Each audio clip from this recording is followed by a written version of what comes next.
안녕하세요. 스튜디오 S 시청자 여러분. 저는 서울대학교 도거교육과 20학번 박효진입니다. 지난 시간에 이어서 수시를 준비할 때 많은 학생들이 정말 많이 고민하는 부분이죠. 바로 자기소개서인데요. 저도 자소서를 쓸 때 정말 눈물을 흘렸던 기억이 납니다. 그래서 오늘 자소서와 관련해서 입시 컨설턴트 이진아님과 함께 알아보도록 하겠습니다. 고3 친구들은 요즘 이제 본격적으로 자기소개서를 쓰고 있을 시기인데 올해가 자소서 마지막 세대잖아요. 그래서 이번 입시에서 자소서의 중요성이 어느 정도라고 할 수 있을까요? 자소서의 중요성은 올해 자소서가 마지막이더라도 아직 자소서를 제출해야 되는 대학이 있다는 거는 자소서를 본다라는 뜻이기 때문에 절대 허투루 쓰면 안 되겠죠. 사실 자소서만으로 상향 원서를 전부 역전시킬 수 있는 정도의 값어치가 있다. 이거는 좀 무리가 있지만 그래도 자기소개서가 있다는 거는 나의 생활기록부나 나의 활동을 좀 같이 보완해서 보여줄 수 있는 기회가 있다는 거기 때문에 자소서에도 절대 대충 쓰지 말고 나의 생활기록부의 강점을 더 보여줄 수 있는 자료로 활용을 잘 해야 되겠습니다. 제가 실제로 자기소개서 컨설팅을 했었던 친구를 사례로 이야기를 해보면 자기소개서를 처음 썼을 때 불합의 결과를 받았다가 자기소개서를 좀 고치고 합격을 한 케이스의 친구들이 있어요. 사실 현역 때 이 친구는 교대를 희망을 하는 친구였는데 그 친구가 3학년 동안의 생활기록부가 정말 교대에 잘 맞춰져 있고 성적도 진짜 우수했고 이 친구가 교대를 가고 싶은 마음도 진짜 진심이었거든요. 근데 그 친구가 떨어지고 재수를 한 상황에서 저를 만나게 됐는데 작년 자기소개서를 한번 보자 하고 보니까 내용이 진짜 너무 아쉬운 거예요. 그러니까 이 친구가 했었던 그 활동들이 전혀 좀 개연성이나 이런 부분들이 너무 부족했고 그래서 자기소개서를 가지고 이 학생의 강점이 다 드러나지 않는다라는 생각이 들었는데 재수했을 때 자기의 그 일지망이었던 학교에 꼭 다시 지원을 해보고 싶다고 해서 자기소개서를 이제 뜯어 고치는 작업을 했었던 거죠. 생활기록부에 있는 활동들이 조금 더 이제 강점 위주로 드러낼 수 있게 자기소개서의 구조를 다시 잡았고 친구의 문장이나 이런 것들도 새로 첨삭을 해서 진행을 했는데 그 1차 했던 그 학교에 1차 합격을 실제로 한 거예요. 그래서 이 친구가 실제로 합격을 하고 난 다음에 자기소개서 기반 면접도 같이 저랑 준비를 했고 그러면서 이제 자소서에 들어가 있었던 활동 위주로 면접이 많이 나온 덕분에 결국 최초합을 재수해서 성공을 해내게 돼요. 그래서 이 친구의 케이스를 보면서 물론 자기소개서만으로 모든 역전을 만들기는 힘들겠지만 이렇게 자기소개서에서 강점을 잘 못 보여준 친구가 있다면 이걸 통해서 역전을 만들어갈 수도 있겠구나 그런 생각도 많이 했던 것 같습니다. 그럼 이렇게 중요한 자소서는 도대체 언제부터 써야 할까요? 영상이 올라갈 때쯤이면 이제 8월 중반인데 지금 일반적인 친구들은 자기소개서를 이미 쓰고 계실 거예요. 근데 아직 자기소개서를 시작하지 않았다. 그러면 이 영상 보고 난 뒤로는 바로 쓰기 시작하셔야 합니다. 지금 이제 생활기록부가 거의 마무리되는 시기이기 때문에 생기부에 내가 어떤 활동이 들어가는지는 학생들이 어느 정도 알고 있을 거예요.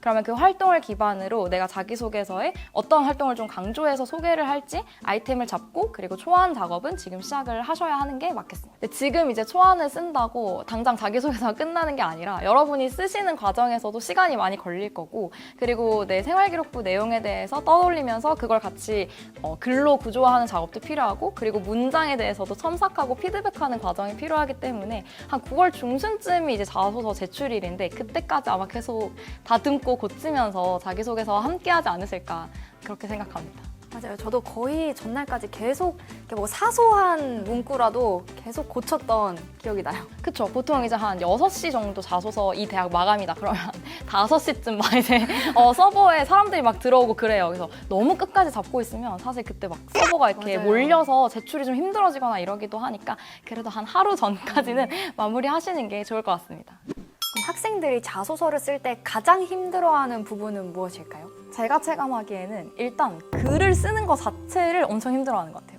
학생들이 사실 학교 생활하면서 나를 소개하는 글쓰기를 해볼 일이 별로 없잖아요.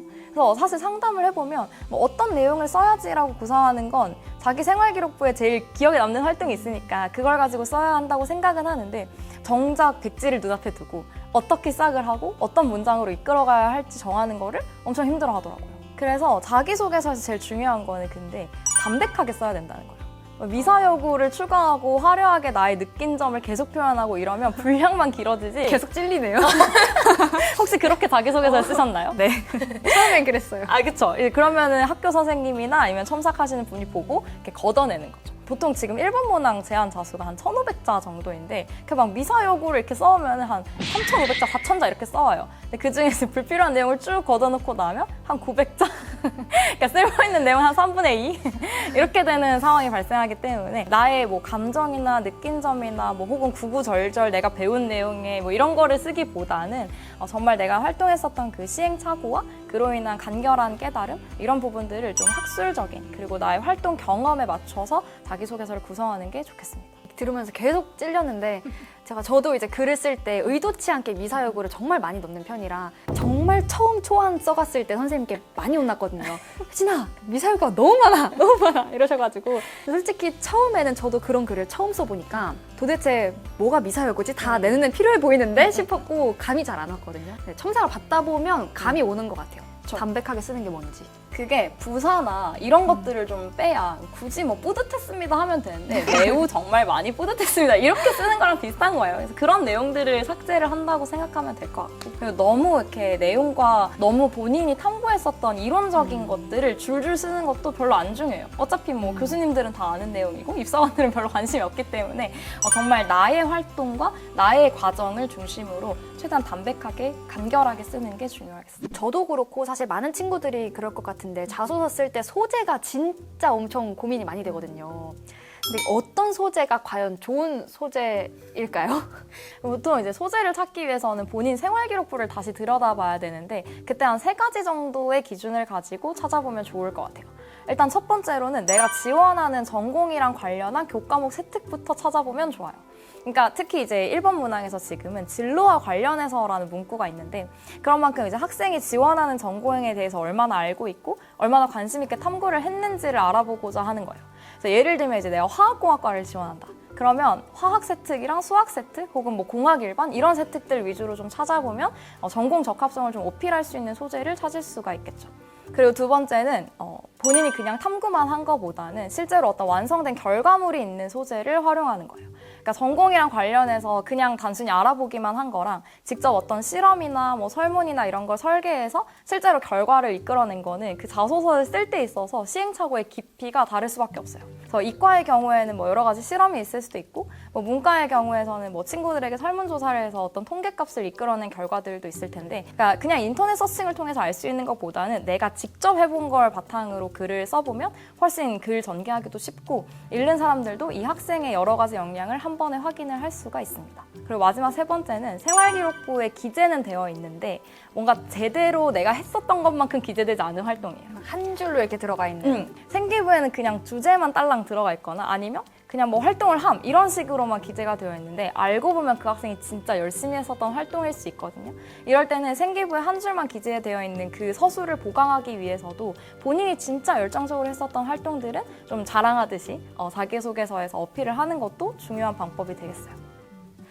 저도 자기소개서 쓸 때 소재가 진짜 정말 고민이 많았는데 처음에 아무 생각 없이 써간 초안을 선생님께서 그대로 버리라고 하셔서 버린 적도 있거든요. 그래서 그때 소재를 선택하기 위해서 선택했던 방법이 표를 작성하는 거였는데 외고였다 보니까 활동을 정말 많이 한 것 같은데 뭘 써야 될지 도저히 모르겠는 거예요. 그래서 일단 저는 외국어 쪽으로 전공을 지원할 계획이 있었기 때문에 1학년, 2학년, 3학년 국어, 독일어, 영어 뭐 이런 식으로 과목을 정해서 각 학년 학기에 무슨 활동을 했었는지 세특, 동아리 뭐 그거 위주로 뭐 자유활동 이런 걸 다 그냥 뭐든 다 적었어요. 언어와 관련된 거면 일단 다 적고 거기서 이제 선택을 해서 뭐가 연결될 수 있을까?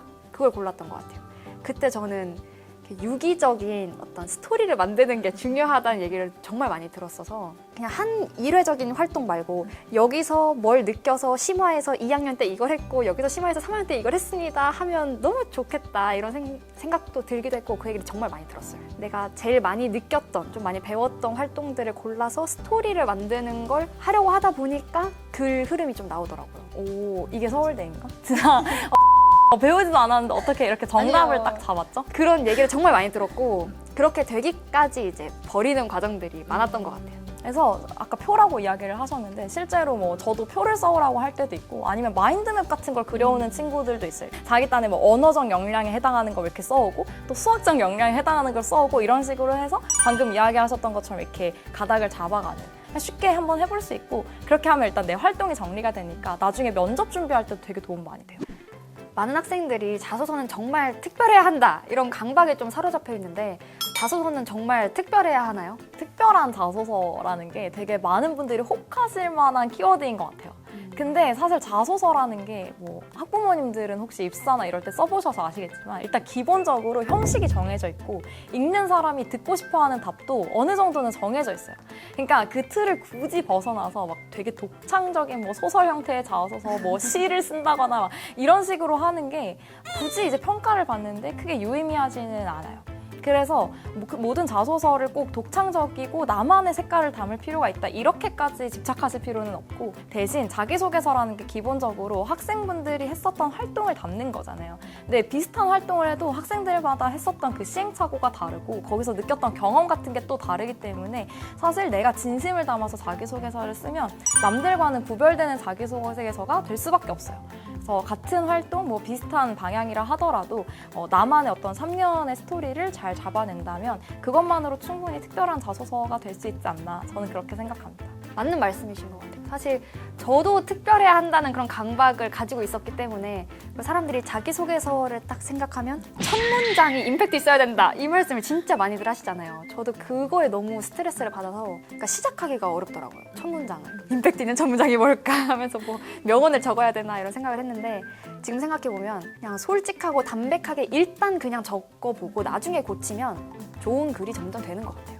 뭐 그냥 첫 문장 시작하기 어려우면 그냥 어떤 활동을 하던 중에 어떤 것을 알게 되었습니다. 이렇게 툭 던지는 것도 괜찮고 뭐 어떤 활동을 이러이러한 걸 하다 보니까 시작하게 되었습니다. 이렇게 시작해도 괜찮아요. 초안에서 굳이 막 멋들어진 첫 문장 이런 거에 집착하지 말고 일단은 한번 쭉 서가시는 게 자소서 쓰실 때 중요한 첫 스텝이 아닌가. 내가 특별한 사람이면 나를 그대로 담아내면 특별한 자소서가 되지 않을까요? 오, 너무 멋있어요. 갑자기 생각났어요. 이제 자소서를 통과하고 나면 또 면접이라는 관문이 있잖아요. 이제 그럼 자소서 기반으로 한 면접을 좀 잘 대비하는 팁 같은 게 있을까요? 일단 자기소개서랑 생활기록부를 정말 여러 번 많이 읽어야 돼요.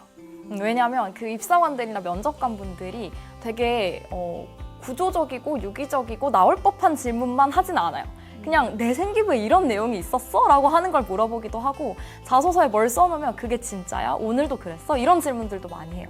사실 저도 제가 면접을 보기도 했었는데 제가 자기소개서에 무슨 드라마를 제가 제작해봤던 경험이 있다. 고등학교 때 그런 내용을 한마디 써놨는데 그걸 보고 제일 인상 깊었던 드라마가 뭐냐고 저한테 물어보는 거예요.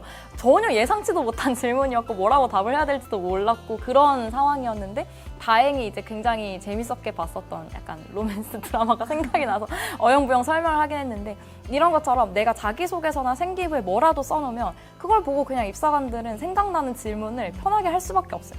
그러니까 여러분이 그냥 자소서나 생기부에 있는 활동 하나하나를 허투루 보지 말고 거기에 있는 내용을 통해서 다른 사람들이 뭘 궁금해할까를 생각해서 질문을 만들어보고 그리고 그걸 들으면 또 생각나는 꼬리 질문 같은 것들도 예상을 해서 즉흥적으로 답변하는 연습들을 좀 많이 해보는 게 필요할 것 같아요. 그래서 저도 생기부 기반, 자소서 기반 면접 준비할 때는 혼자 예상 문제를 정말 많이 뽑아봤던 것 같아요. 근데 예상 문제를 뽑고 그걸 대비도 하지만 사실 제 눈에는 보이지 않는 질문이 있을 수도 있잖아요. 그래서 뭐 선생님과 면접 준비를 할 때 계속 꼬리 질문을 받기도 하고 아니면 친구들이랑도 되게 서로 생기부 보면서 많이 질문해주고 그랬던 것 같아요. 면접 시기가 거의 비슷하기 때문에 뭐 반 친구들이나 아니면 학교에서도 보통 면접 캠프 같은 걸 진행을 많이 하니까 그럴 때 놓치지 말고 모의 면접에 적극적으로 참여를 해서 처음 보는 사람이랑 예상치 못한 주제에 대해 대화하는 연습들을 많이 해보시면 도움이 될 것 같아요. 그럼 마지막으로 자소서를 준비하느라 고민이 많을 스튜디오에서 친구들에게 한마디 해주세요. 올해 자소서가 마지막이어서 사실 많은 친구들이 왜 하필 나까지 자기소개서가 있을까 이런 억울함을 많이 갖고 있으신 것 같아요. 네, 사실 자기소개서는 내 생활기록부와 서류의 어떤 부족한 점을 커버할 수 있는 또 하나의 기회이기도 하거든요. 사실 그 마지막 기회가 여러분까지 주어졌다라는 것에 약간의 좀 혜택이라고 생각을 해주시고 자소서 쓰기 싫다고 미루다 보면 더 쓰기 싫어요. 그러니까 영상 끝나면 당장 자기소개서 그리고 생활기록부 지금 하고 있으신 부분들을 검토해보면서 나를 어필할 포인트들을 하나씩 만들어 가시면 좋을 것 같아요. 수시를 준비하는 스튜디오에서 친구들 모두 화이팅입니다.